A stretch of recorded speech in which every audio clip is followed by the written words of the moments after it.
If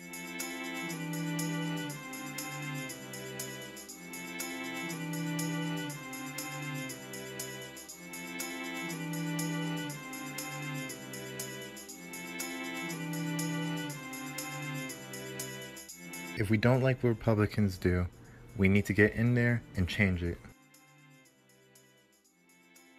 Medgar Evers was born on July 2nd, 1925, in Decatur, Mississippi. After growing up on a Mississippi farm, Medgar enlisted in the U.S. Army in 1943. He fought in both France and Germany during World War II and received an honorable discharge in 1946. After, in 1948, he entered what is now known as Alcorn State University in Lorman, Mississippi, where he married his fellow student Merle Beasley. Upon graduation, Medgar and Merle moved to Philadelphia, Mississippi, where he began working as an insurance salesman. He and his older brother, Charles Evers, also worked on behalf of the National Association for the Advancement of Colored People, or NAACP, organizing local affiliates in Philadelphia.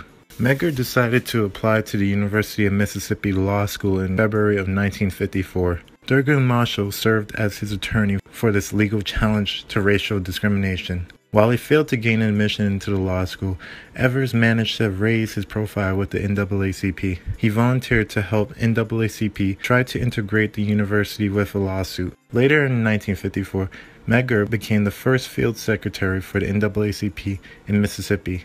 As a field state secretary, Evers traveled around Mississippi extensively. He recruited new members for the NAACP and organized voter registration efforts. Evers also led demonstrations and economic boycotts of white-owned companies that practiced discrimination. Evers was one of Mississippi's most prominent civil rights activists.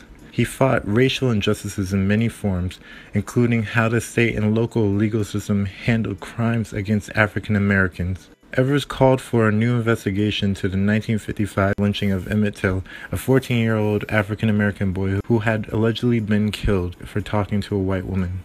As early as 1955, Medgar's activism made him the most visible civil rights leader in the state of Mississippi.